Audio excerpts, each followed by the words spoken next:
बिस्मिल्लाहिर्रहमानिर्रहीम। Subject economics, मौशियात, class second year, lecture number 7। Students, हमने ज़र का चैप्टर स्टार्ट किया हुआ है। आज हम ज़र की रसद के बारे में पढ़ेंगे कि ज़र की रसद क्या है। आम अशिया की रसद से मुराद है कि मुल्क में मईशत में कितनी मिकदार में अशिया पैदा की गई, तैयार की गई, और अगर वो अशिया एक दफ़ा इस्तेमाल हो जाएँ, तमाम की तमाम सर्फ हो जाएँ, तो वो ख़त्म हो जाती हैं। ज़र की रसद का मफ़हूम इससे काफ़ी मुख्तलिफ है। ज़र की रसद से मुराद वो तमाम करेंसी, वो तमाम सिक्के, वो तमाम एतबारी ज़र जो मुख्तलिफ़ शक्लों में लोगों के पास मौजूद है, उसकी कुल मिकदार जो मईशत में गर्दिश कर रही है, उसको हम ज़र कहते हैं। तो इससे ज़ाहिर ये होता है कि ज़र की बेसिकली 3 मेन टाइप्स हैं। कागज़ के करेंसी नोट, कागज़ी नोट जिसे हम कहते हैं, धाती सिक्के, कॉइन्स की शक्ल में जो ज़र हमारे पास मौजूद होता है, या एतबारी ज़र बैंकों में पड़ा हुआ है हमारे पास, हम ATM के ज़रिए से उसको इस्तेमाल कर रहे हैं, ऑनलाइन बैंकिंग के ज़रिए इस्तेमाल कर रहे हैं, क्रेडिट कार्ड के ज़रिए से इस्तेमाल कर रहे हैं, यानी कैश फॉर्म में नहीं है हमारे पास, लेकिन वो मौजूद है कहीं ना कहीं, या बॉन्ड्स की शक्ल में हमारे पास मौजूद है। तो ये तमाम मुख्तलिफ़ शक्लें हैं ज़र की जो कि लोगों के पास मौजूद होती हैं और गर्दिश कर रही होती हैं। ज़र की रसद, जब ज़र एक दफ़ा मईशत में आ गया तो वो मुख्तलिफ़ लोगों के हाथों में गर्दिश करता रहता है। ज़र की रसद का इन्हसार इस चीज़ पर है कि ज़र की रसद जितनी भी मौजूद है मईशत में, ज़र की गर्दिश कितनी तेज़ी से हो रही है, लोग ख़रीदो फ़रोख्त कितनी तेज़ी से कर रहे हैं। जितनी तेज़ी से गर्दिश करेगा ज़र की रसद उतनी ही ज़्यादा कहलाएगी। अब हम देखते हैं ज़र की रसद के अनासिर या उसके अज्जा कौन कौन से हैं, कंपोनेंट्स क्या क्या हैं ज़र की रसद के। अगर हम बात करते हैं कि ज़र में वो करेंसी जो हम रेगुलर इस्तेमाल कर रहे हैं या ख़र्च कर रहे हैं या गर्दिश में है, उसके लिए हम अलामत जो इस्तेमाल करेंगे मसावात बनाने के लिए, रमज़ी अलामत, वो C है। करेंसी के लिए C इस्तेमाल करेंगे, कैपिटल C। अगर बैंकों में हमारी अमानतें महफूज पड़ी हुई हैं और हम किसी भी वक्त उन पैसों को निकलवा के ख़र्च कर सकते हैं डिमांड डिपॉज़िट की शक्ल में, तो उसके लिए DD रमज़ी अलामत हम इस्तेमाल करेंगे। तो अगर यहाँ पर हम देखें कि कुल रसद कितनी हुई, करेंसी प्लस डिमांड डिपॉज़िट, ये इसको M1 का नाम दिया गया। माहिरीन ने कहा कि ये M1 है। उसके बाद कुछ माहिरीन ने कहा कि नहीं, इससे बढ़कर है ज़र की रसद की अज्जा। उसमें ज़र की मियादी अमानतें भी शामिल हैं। ऐसा पैसा जो हम बैंक में रखवाते हैं और फ़िक्स करवा देते हैं कि हम 10 साल के बाद निकलवाएंगे या 15 साल तक हम इसको नहीं विदड्रॉ कराएंगे, तो वो टाइम डिपॉज़िट कहलाता है। बचत के मकसद के लिए हम वो पैसा रखवाते हैं, लेकिन वो है तो मनी ही, जिस भी फॉर्म में है। तो अगर हम उसको भी इसमें ऐड कर लें अकॉर्डिंग टू एक्सपर्ट्स, तो मनी की जो डेफिनेशन बनेगी या मनी सप्लाई की जो इक्वेशन बनेगी, उसमें डिमांड डिपॉज़िट के साथ साथ टाइम डिपॉज़िट भी ऐड हो जाएगा। तो ये अब बन जाएगी M2 is equal to C plus DD plus TD, currency plus demand deposit plus time deposit. फिर माहिरीन कहते हैं कि जो गवर्नमेंट की सिक्योरिटीज़ होती हैं, बॉन्ड्स होते हैं, डिफरेंट प्राइस बॉन्ड्स होते हैं, इन तमाम चीज़ों को भी हम ज़र में शामिल करेंगे। ये भी ज़र की रसद का हिस्सा होना चाहिए। तो उनके मुताबिक जो मनी की इक्वेशन बनेगी मनी सप्लाई की, that will be M3 means currency plus demand deposit plus time deposit plus government securities. तो ये स्टेप बाय स्टेप इसका, जैसे ज़र का इर्तिका हमने पढ़ा था कि ज़र मुख्तलिफ़ शक्लों से, ऐसी ज़र की रसद की डेफिनेशन मुख्तलिफ़ लोगों से होते हुए कंप्लीट डेफिनेशन बन गई कि शुरू में माहिरीन ने कहा कि इसमें सिर्फ करेंसी और डिमांड डिपॉज़िट, जो बैंक्स में हमारा पैसा है, हम करंट अकाउंट में पड़ा हुआ है, हम निकलवाते हैं और ख़र्च कर लेते हैं। दूसरे नेक्स्ट वालों ने कहा कि नहीं, इसमें टाइम डिपॉज़िट भी ऐड होना चाहिए, और एंड पे कहा गया कि इसमें हर तरह के बॉन्ड्स और सिक्योरिटीज़ भी शामिल होनी चाहिए। अब हम देखते हैं कि ज़र की रसद के ज़राए क्या क्या हैं, कहाँ कहाँ से ज़र की रसद में एडिशन हो सकता है। सबसे पहले नंबर पर है इनफरादी बचतें।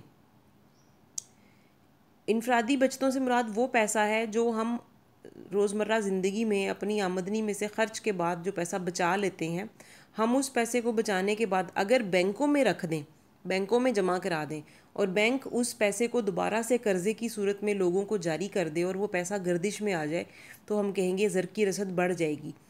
क्योंकि वो पैसा एक साइड पर बिल्कुल ऐसे ही बेकार पड़ा रहने से की बजाय अब वो वापस मईशत के अंदर दाखिल हो गया है और उसने गर्दिश करना शुरू कर दी है।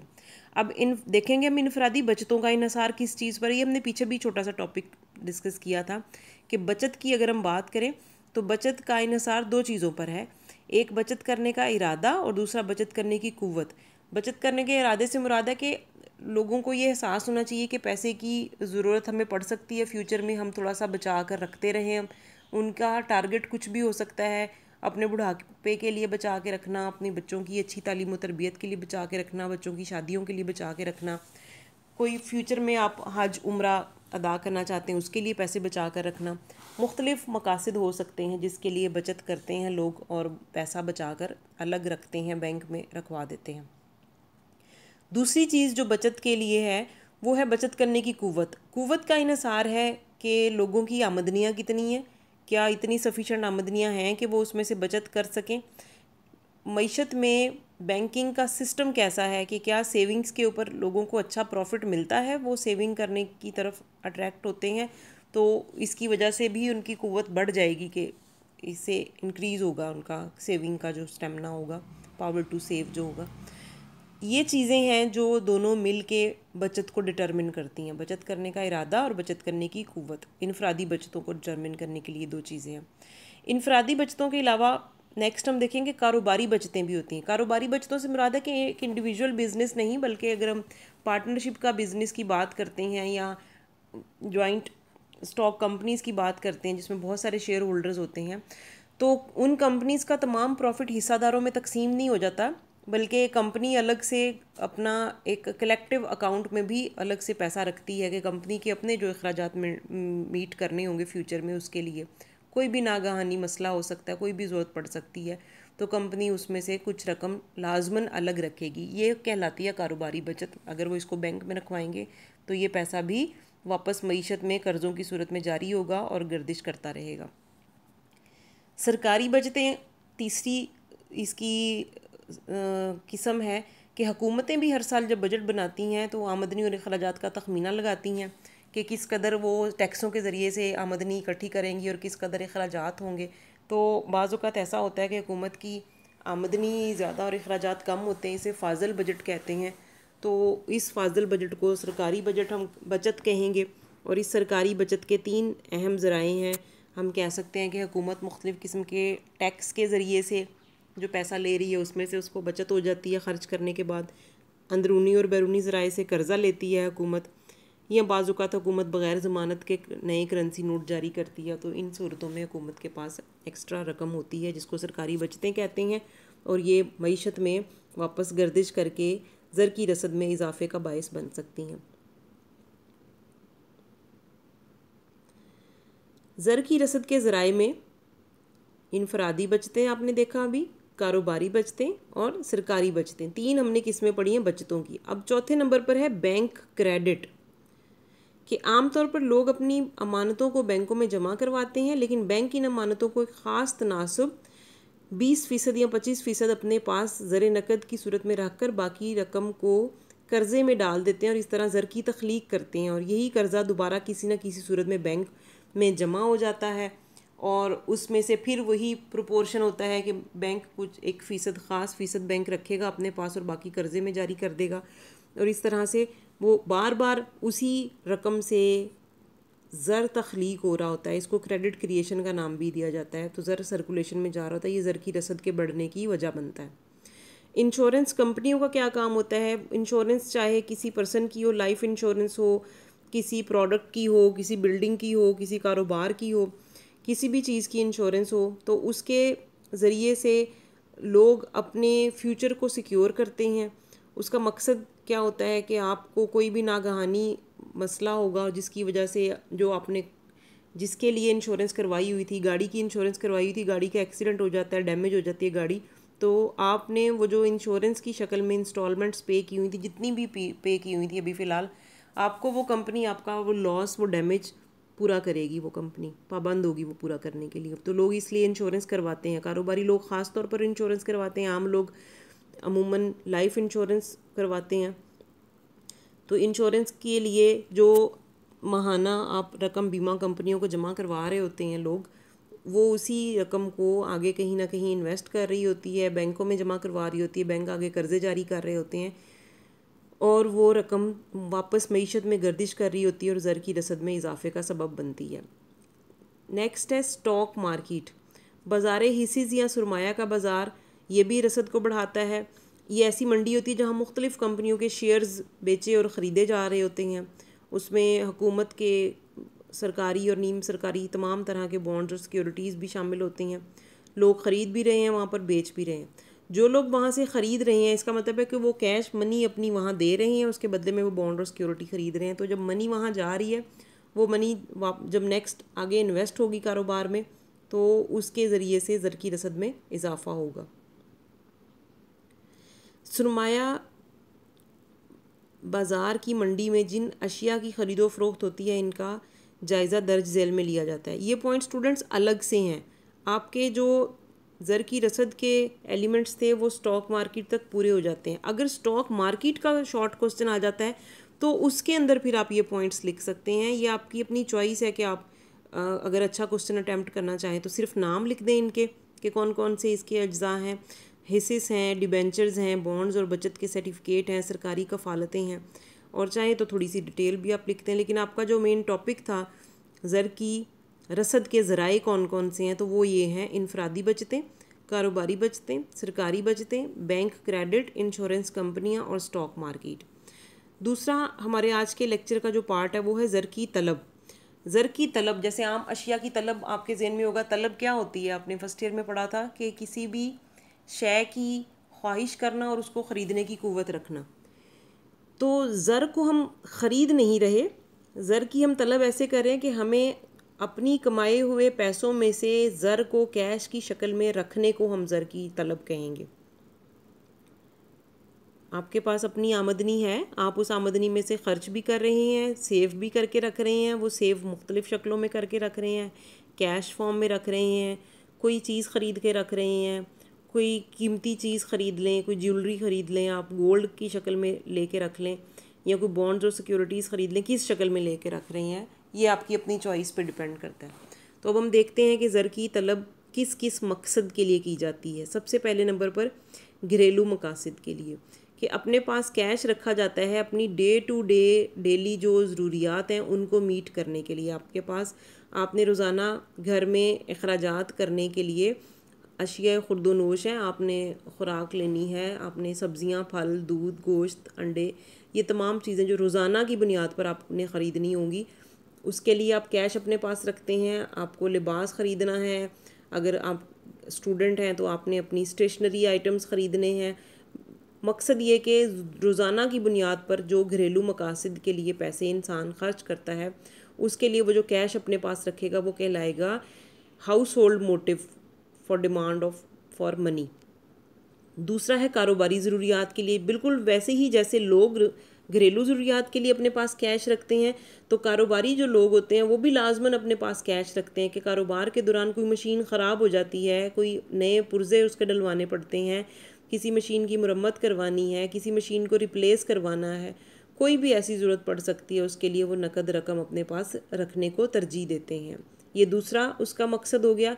तीसरा है मुहर्रिक पेशबंदी, प्रिकॉशनरी मोटिव। एक आम शख्स हो या कारोबारी शख्स हो, आने वाले हालात से थोड़ा बहुत वो कॉन्शियस रहता है, जिसके लिए वो अपने पास कैश रखेगा कि आने वाले वक्त का कोई अंदाज़ा नहीं है, अचानक कुछ भी हो सकता है, कोई भी ऐसा मसला हो सकता है जिसके लिए उसे कैश की ज़रूरत पड़ सके। तो वो, और लाजमन नहीं है कि ये आने वाला वक्त जो है वो हम उसको नेगेटिव मीनिंग्स में ही लें, लेकिन अमूमन नेगेटिव मीनिंग्स में लिया जाता है कि कोई मसला हो जाएगा, कोई नेगेटिव चीज़ हो जाएगी, कुछ मशीन ख़राब हो जाएगी।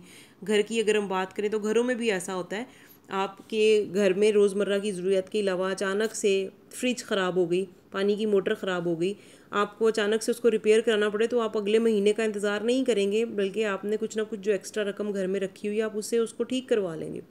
ऐसे ही पॉजिटिव अगर हम लें तो आने वाले वक्त के लिए लोग रखते हैं पैसा अपने पास कि हम पैसे जमा करके अच्छा लाइफस्टाइल अपना घर ख़रीद लेंगे आने वाले वक्त में। आने वाले वक्त में हो सकता है कि बच्चों की तालीम पर अखराजात बढ़ जाएं, अगली क्लास में बच्चे जाएंगे, तो कुछ भी ऐसी ज़रूरत जो आने वाले वक्त में हो सकती हो, उसको हम कहेंगे कि वो जमा किए जा रहे हैं पैसे प्रिकॉशनरी मोटिव के लिए। इसका अगर हम ग्राफ देखें प्रिकॉशनरी मोटिव का या ट्रांजैक्शन मोटिव का, ट्रांजैक्शन मोटिव जो घरेलू और कारोबारी ज़रूरियात, और तीसरे नंबर पे मुहर्रिक पेशमंदी।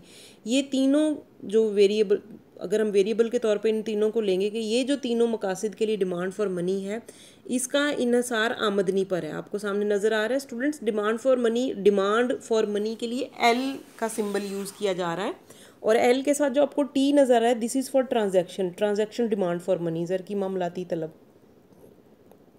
आमदनी का और ज़र की मामलाती तलब का मस्बत ताल्लुक है। आमदनी बढ़ेगी तो ज़र की मामलाती तलब बढ़ेगी, आमदनी कम होगी तो ज़र की मामलाती तलब भी कम हो जाएगी। मतलब आपके पास ज़्यादा आमदनी है तो आप ज़्यादा कैश अपनी ट्रांजैक्शन पर्पज़ के लिए रख सकते हैं, कम आमदनी है तो कम कैश रख सकेंगे, और जब ग्राफ बनाएंगे तो पॉजिटिवली स्लोप्ड होगा, ग्राफ ऊपर की तरफ जाएगा।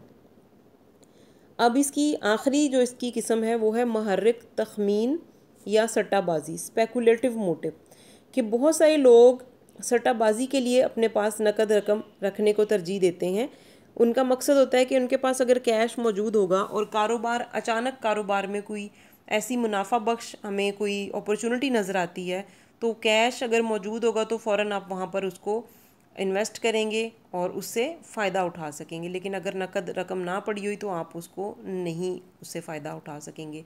फॉर एग्ज़ाम्पल, आप अगर शेयर्स ख़रीदते हैं किसी कंपनी के, आपके पास पैसे मौजूद हैं और आपको नज़र आ रहा है कि किसी कंपनी के शेयर्स जो हैं अभी सस्ते हुए हैं और फ्यूचर में फ़ौरन उनकी कीमत बढ़ने का इम्कान है, तो कैश मौजूद होगा, आप फौरी तौर पर वो हिस्सेस, वो शेयर्स ख़रीद लेंगे, और जैसे ही फ्यूचर में वो महंगे होंगे, उनकी कीमत बढ़ेगी, तो उनको वापस फ़रोख्त करके वहाँ से प्रॉफिट अर्न कर लेंगे। स्पेकुलेटिव मोटिव और डिमांड फॉर मनी जो है LS, स्पेकुलेटिव मोटिव, इसका इन्हसार शरह सूद के ऊपर है। शरह सूद कम होगी तो स्पेकुलेटिव डिमांड बढ़ेगी, शरह सूद ज़्यादा होगी तो स्पेकुलेटिव डिमांड कम होगी। स्टूडेंट, एक डायग्राम ये आपको नज़र आ रही है, एक हमने पीछे बनाई है। आप जब इसको तैयार करें दोनों डायग्राम्स को, तो आपने एक काम करना है, यहाँ थोड़ा सा डिफरेंट बनाया हुआ है इसको। ऊपर वाली डायग्राम में भी आपने LT को X एक्सिस पे लेना है और इनकम को Y एक्सिस पे लेना है। उससे ये होगा कि जब हम आगे टोटल डिमांड अगर मालूम करना चाहेंगे तो हम इन्हें आपस में जमा करेंगे, तो हमारे लिए ये आसान होगा कि डिमांड फॉर मनी एक ही एक्सिस पे मौजूद होनी चाहिए। ज़र की मामलाती तलब को भी नीचे लिखें आप X एक्सिस पे, आमदनी को Y एक्सिस पे लिख दें। दूसरी डायग्राम में ज़र की तखमीनी तलब ऑलरेडी X एक्सिस पे लिखी हुई है, शरह सूद ऊपर लिखी हुई है। कंपैरिजन करना भी आपके लिए आसान होगा कि आमदनी के बढ़ने से ट्रांजैक्शन डिमांड बढ़ रही है, आमदनी के कम होने से ट्रांजैक्शन डिमांड कम हो रही है, जबकि शरह सूद के बढ़ने से स्पेकुलेशन डिमांड कम हो रही है और शरह सूद के कम होने से स्पेकुलेशन डिमांड बढ़ रही है।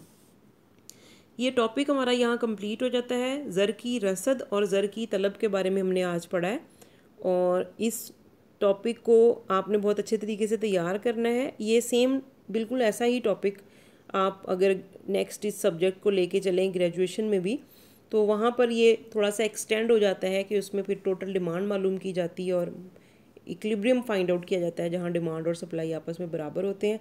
लेकिन इंटरमीडिएट लेवल पर ये टॉपिक इतना ही है। इसमें से आप ओल्ड पेपर्स अगर कंसर्न करें, उसमें देखेंगे आप अलग अलग से डेफिनेशन पूछी हुई हैं। तखमीन या सट्टाबाजी से क्या मुराद है, ज़र की स्पेकुलेटिव डिमांड से क्या मुराद है, प्रिकॉशनरी मोटिव से क्या मुराद है, ट्रांजैक्शन डिमांड से क्या मुराद है, फिर जो पीछे हमने पढ़ी है ज़र की रसद से क्या मुराद है। तो ये शॉर्ट क्वेश्चन के हवाले से भी और लॉन्ग क्वेश्चन के हवाले से भी आपने इस टॉपिक को बहुत अच्छे तरीके से तैयार कर लेना है। Thank you student.